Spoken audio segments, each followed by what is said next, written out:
Dans nos vidéos précédentes, nous avons déjà dit que l'isolation est l'un des endroits les plus vulnérables d'un transformateur et en fait la durée de vie d'un transformateur est déterminée par la durée de vie de son isolation en papier. À son tour, la durée de vie de l'isolant en papier est fortement influencée par l'eau, qui contribue à la destruction des molécules de cellulose et à une diminution de la résistance électrique. Par conséquent, tout au long du cycle de vie du transformateur, l'eau de l'isolation des enroulements doit être périodiquement éliminée. Selon l'endroit où le transformateur doit être entretenu, le séchage de l'isolation est effectué avec ou sans dépose des enroulements. Globcore a développé des technologies et des équipements de séchage de l'isolant solide des transformateurs, qui sont utilisés dans les deux cas. Le séchage par extraction peut être effectué dans une étuve sous vide américaine. Le séchage sans retirer les enroulements peut être mis en œuvre à l'aide du ventilateur à air chaud Mojavit, de l'unité de séchage d'huile de transformateur continu CMM 260C, du sécheur thermique sous vide CMM 4, c'est ou de l'unité de congélation de vapeur d'eau sous vide UVV.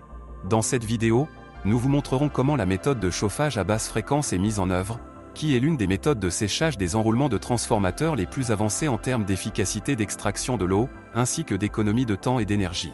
Lorsqu'un courant alternatif traverse un conducteur, les électrons qui se déplacent de manière ordonnée et à une certaine vitesse entrent en collision avec les atomes de la substance à partir de laquelle le conducteur est fabriqué. Dans ce cas, une partie de l'énergie des électrons est convertie en chaleur et le conducteur s'échauffe.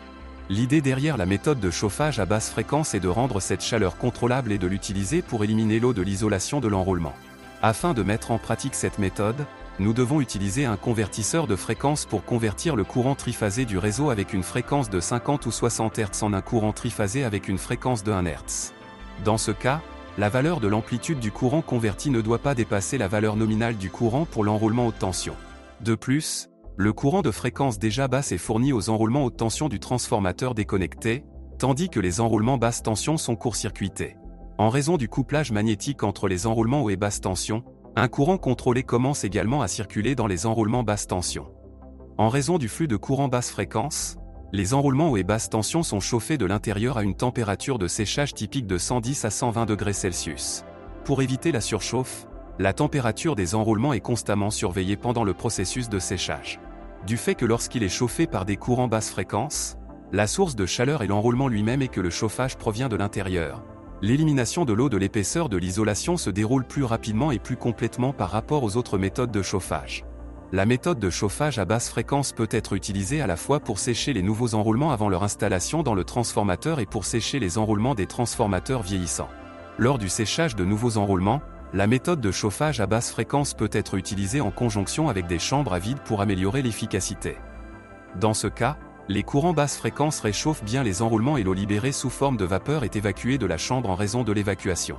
Lors du séchage des enroulements des transformateurs d'âge, avec le module de chauffage basse fréquence, vous pouvez simultanément utiliser le séchage sous vide thermique ou la congélation sous vide de la vapeur d'eau.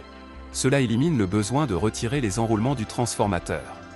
Pendant le chauffage des enroulements, l'eau passe de l'isolation en papier dans l'huile, et l'huile est éliminée à l'aide d'un sécheur thermique sous vide.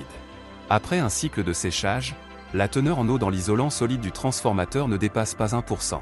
La méthode de chauffage à basse fréquence peut être utilisée pour sécher les enroulements de transformateurs neufs et existants de toute taille dans les ateliers de réparation et sur le terrain. Un séchage de haute qualité utilisant un chauffage à basse fréquence augmente la résistance électrique et prolonge la durée de vie de l'isolation solide des transformateurs d'au moins 10 ans, et le plus souvent plus. Quelle méthode utilisez-vous pour sécher l'isolation des transformateurs?